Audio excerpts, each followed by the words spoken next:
Guys, আমি আপনাদের মাঝে আজকে একটা চ্যালেঞ্জ নিছি যে এই নদীটা আমি সাঁতরায় পারবো। তো আমার হাতে মোবাইল থাকবে, তো একটা ফোন থাকবে, আর যে ফোনটাতে আমি ভিডিও করতেছি ওই ফোনটাও হাতে থাকবে। আমি ভিডিও করতে করতে পার হবো। তো আসলে আমি তেমন ভালো সাঁতারও জানি না, তো জানি না পার হইতে পারবো কি না, আমার ফোন টোন সব বাইসা যায়। তো আসলে যেহেতু চ্যালেঞ্জ করছি, আমি চ্যালেঞ্জটা কমপ্লিট করার চেষ্টা করব। আপনারা আমাদের সাথে থাকবেন, আমি ভিডিও করতে করতে পার হব। তো আসলে নদীর মধ্যে কিন্তু অনেক পানি। আমি দুইটা ফোন একসাথে নিয়ে নিছি। তো এমনি আমি সাঁতরাইতে সাঁতরাইতে এক হাতে ফোন নিয়ে আমি সাঁতরাইতে সাঁতরাইতে পার হবো। তো আসলে দেখি পার হইতে পারি কিনা। আর যদি মনে করেন না পার হইতে পারি, তাহলে আমার হাতে একটা ফোন আছে, ওই ফোনটাও অনেকটাই সমস্যা। তো আসলে পানি লাগলেই ডেকে যাইব, কানে পানি দিলেই যাতে পানি না ঢুকে। অনেক বড় গাইস, আসলে নদীর মধ্যে পানি অনেক বেশি, সাঁতরাইয়া পার হইতে হইব, এছাড়া বিকল্প রাস্তা নাই।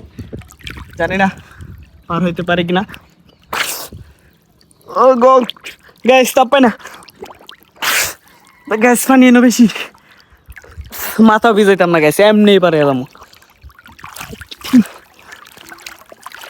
মাথা ভিজাইতে হইব।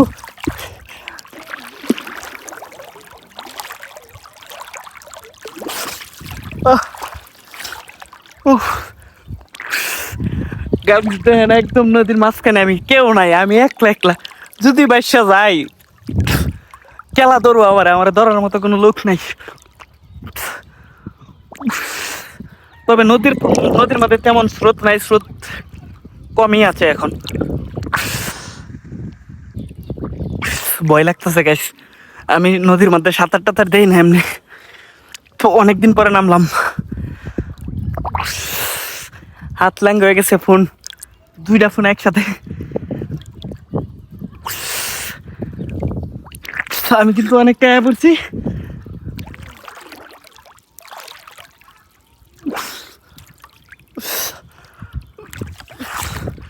ল্যাঙ্গা হয়ে গেছে গাইস।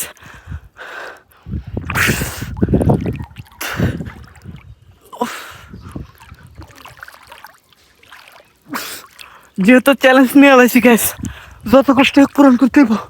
আমি অন্য তাপ পাই না।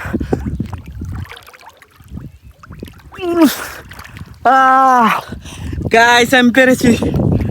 ও, অলরেডি চলে আসছি। আমি ওই যে ওইখান দিয়ে নামছিলাম, দেন হ্যাঁ উঠছে এই পাশে।